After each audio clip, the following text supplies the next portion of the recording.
ওপর থেকে মুচমুচে আর ভেতর থেকে কি সুন্দর রসালো হয়েছে দেখো। তো বন্ধুরা, আজকের আবারও তোমাদের সামনে নতুন একটা ভিডিও নিয়ে চলে এসেছি। তো আজকের আমি তোমাদের সামনে নিয়ে চলে এসেছি একেবারে দোকানের মতো পারফেক্ট জিলেপি বানাবো, তাও আবার শুধুমাত্র আটা দিয়ে। বাড়িতে থাকা যে আটা আমরা রুটি খাই সেই আটা দিয়েই আজকে তোমাদের সামনে আমি জিলেপি বানিয়ে দেখাবো। তো ভিডিওর সঙ্গে থাকো, আশা করবো আজকের ভিডিওটা তোমাদের ভীষণ ভালো লাগবে। তো চলো এখন জিলেপি বানানোর জন্য প্রথমেই আমি নিয়ে নেব, আমি এখানে বাটি মাপ করেই আটা নিয়ে নেব। প্রথমে 1 বাটি আটা নিলাম, তো আর একটু আমি আটা নিয়ে নেব। 1 বাটি আর হাফ বাটি আটা নিলাম। আটাটা আমি খুব ভালোভাবে চেলে নেব। এখন আটাটা খুব ভালোভাবেই আমি চেলে নিয়েছি। আর এখন এই আটাটা আমি একটা পাত্রের মধ্যে নিয়ে নেব।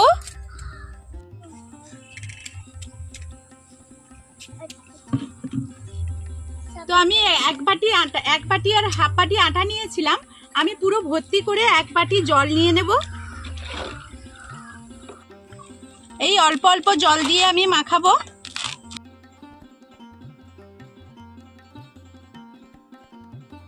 আটাটাকে খুব ভালোভাবেই আমি হাত দিয়ে মাখিয়ে নেব।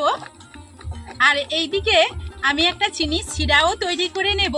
তো আটাটা আমি একটু মাখিয়ে নিয়েছি, এখন আমি এই অবস্থায় ঢাকনা দিয়ে রেখে দেব। আমি চিনির শিরাটা বানিয়ে তারপর কিন্তু আমি আটাটা এসে ভালো করে মাখাবো। আর এখানে কি উপকরণ দেব সেটাও তোমাদের সঙ্গে শেয়ার করব। এই অবস্থায় রেখে দিলে তাহলে কিন্তু আটাটা মাখানো খুব তাড়াতাড়ি হয়। তো আমি এখানে চিনির শিরা তৈরি করব, তার জন্য আমি কিন্তু 1 বাটি চিনি নিলাম। আর এখানে 1 বাটির কম আমি জল নিলাম। তো বন্ধুরা, এখানে কালারের জন্য তোমরা কিন্তু ফুড কালার ব্যবহার করতে পারো। আমি একটু গাজরের রস এখানে দিয়ে দিচ্ছি।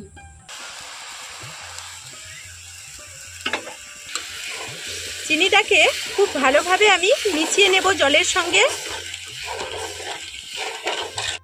এখন আমার চিনিটা মিশে যাওয়ার অপেক্ষায় থাকবো জলের সঙ্গে, তাহলে কিন্তু শিরাটা রেডি হয়ে যাবে। একটা চটচটে ভাব চলে আসলে এখানে কিন্তু 1 তার বা 2 তার করার কোনো প্রয়োজন নেই। চিনির শিরাটা এইভাবেই তৈরি করে নেব। তো এখন আমি আমি চিনির শিরাটা কিন্তু এখন রেডি করে নিয়েছি। এখন আমি ঢাকনা দিয়ে এক সাইডে সরিয়ে রেখে দেব। আটাটাকে খুব ভালোভাবেই মাখিয়ে নিয়েছি। আর আমি এর মধ্যে এখন দিয়ে দেব একটু গাজরের রস। তোমরা চাইলে কিন্তু হলুদের গুঁড়োও দিতে পারো, আর না হলে স্কিপ করতে পারো। এখন খুব ভালো করে মাখিয়ে নেব। আমি এখানে 1 প্যাকেট ইনো এখানে দিয়ে দেব। এই প্যাকেটের 1 প্যাকেট কেটে দেব।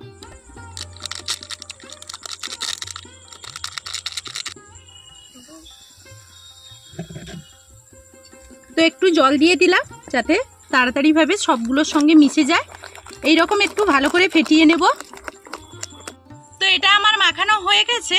আর এটা কিন্তু রেস্টে রাখার কোনো প্রয়োজন নেই, সঙ্গে সঙ্গেই কিন্তু আমরা এটাকে ভেজে নেব। তো এইভাবে একটু সাবধানে ভরে নেবে বোতলের মধ্যে। তো আমি এখানে গ্যাসটা জ্বালিয়ে দিয়ে কড়াই বসিয়ে দিয়েছি। তেলটা গরম হয়েছে কিনা একটু ছেড়ে দেখে নেব।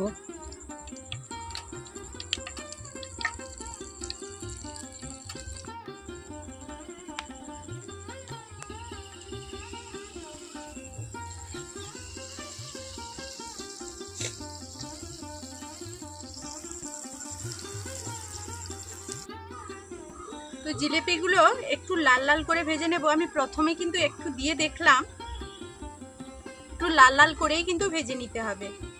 আর চিনির যে শিরাটা তৈরি করব না, ওটা একেবারে কিন্তু মোটা করে ফেললে তখন কিন্তু জিলেপির মধ্যে শিরাগুলো ঢুকবে না। আর একেবারে আবার পাতলা করে ফেললে জিলেপিগুলো আবার মুচমুচে থাকবে না। এখন কিন্তু আমার এই জিলেপিগুলো হয়ে গেছে। আর জিলেপি ভাজার সময় তেলটাকে খুব ভালোভাবেই গরম করে নিতে হবে।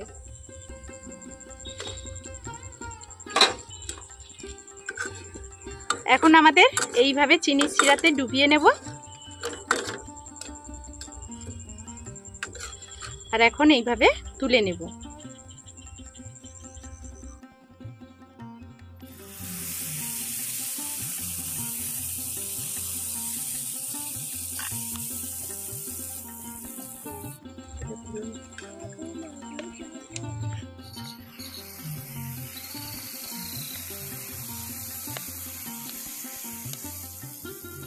আর আমি হয়তো এতটা ভালো পারছি না, তোমরা হয়তো এর থেকে অনেকটাই ভালো পারবে। তো এইভাবে একবার বাড়িতে ট্রাই করবে যে আটা দিয়েও এত সুন্দরভাবে জিলেপি তৈরি করে নেওয়া যায়। এখন আমি আগেরগুলো যে ভেজে রেখেছিলাম ওইগুলো চিনির শিরা থেকে তুলে নেব।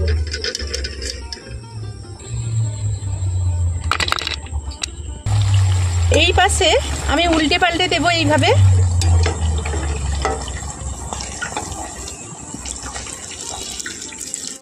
আর তেলের এই বুদবুদটা যখনই চলে যাবে তখন কিন্তু ভেতর থেকে হয়ে যাবে, এইভাবেই কিন্তু হয়ে যাবে।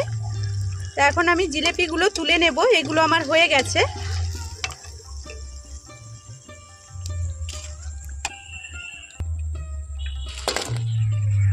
তো বন্ধুরা এখন কিন্তু সবগুলো ভেজে নিয়েছি, এখন তোমাদেরকে একটু দেখিয়ে দিচ্ছি। আর এই আমার চিনির শিরা থেকে গেছে। আর এই রকম জিলেপি বানানোর সময় এই রকম একটু গভীর আর ছোট পাত্র নেওয়ার চেষ্টা করবে।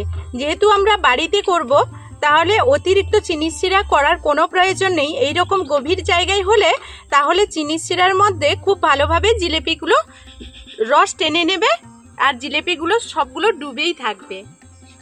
তো একটা তোমাদের ভেঙেই দেখাই, ওপর থেকে মুচমুচে আর ভেতর থেকে কি সুন্দর রসালো হয়েছে দেখো।